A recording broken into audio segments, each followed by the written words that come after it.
আপনারা যদি আমাদের উপর আস্থা না রাখেন তাহলে আপনাদের যেই বিচারের দাবি, পুনর্বাসনের দাবি, এই আন্দোলনে আমরা বৈষম্য বিরোধী ছাত্র আন্দোলন আমরা আপনাদের পাশে থাকবো না। আপনাদের কি সরকারের মধ্যে কোনো ফ্যাসিবাদী আচরণ দেখতে পেয়েছেন? আপনারা আমাকে না মানতে পারেন, আপনারা মানবেন কি মানবেন না আমি সেখানে আপনাদেরকে চাপিয়ে দিতে পারি না।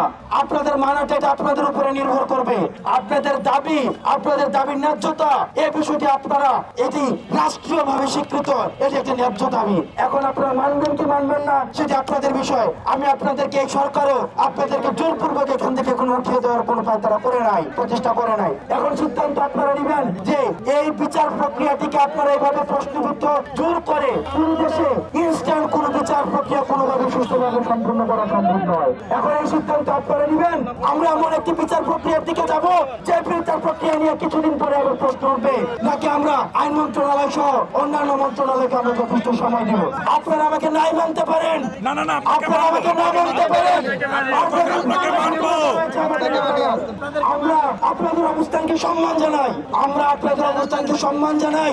আপনাদের অবস্থানে আমাদের, আপনারা যদি আমার কথা নাও মানেন আমি আপনাদেরকে একবারের জন্য বলবো না যে আপনারা রাস্তা থেকে উঠে যান। আপনারা দেখেছেন রিটায়ার্ড যে আর্মি অফিসার রয়েছে, উল্লেখযোগ্য সংখ্যক অনেক আর্মি অফিসার রয়েছে, তাদেরকে আমরা আপনাদের পাশে যুক্ত করেছি। তাদেরকে পাশে নিয়েই আমরা একটি সুষ্ঠু এবং সর্বজন গ্রহণযোগ্য একটি বিচারের দিকে যাচ্ছি।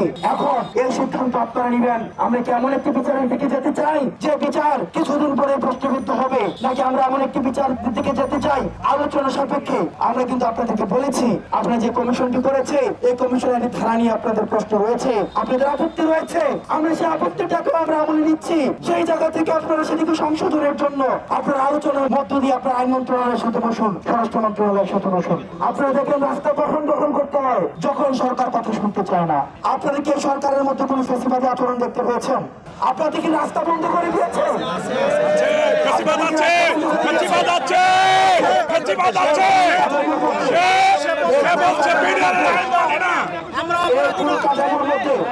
আপনারা 16 বছর অপেক্ষা করেছেন, আপনারা 16 বছর ধৈর্য ধরেছেন, আপনারা 16 বছর রাস্তায় আসতে পারেন নাই।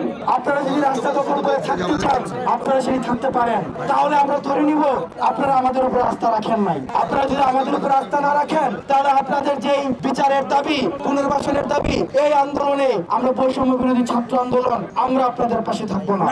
কারণ আমরা নিশ্চিত না যে আন্দোলনে আমরা চাই পিডিআর হত্যাকাণ্ডের বিচারের যে আন্দোলনটি রয়েছে এই আন্দোলনটি একটা মৌলিক আন্দোলন, আন্দোলন স্বার্থের জায়গায় থাকুন।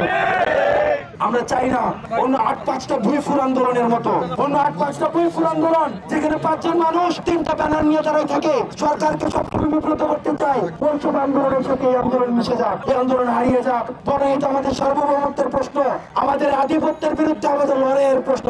আপনারা যদি সবাই আমাদের বিরোধিতা করেন, আমরা আমাদের জায়গা থেকে একজন বিডিআর ফ্যামিলিও যদি আমাদেরকে সমর্থন না দেয়, তাও আমরা এই বিডিআর হত্যাকাণ্ডের বিচার আমরা বৈষম্য বিরোধী ছাত্র আন্দোলন নিশ্চিত করার জন্য আমরা একাই মাঠে থাকবো।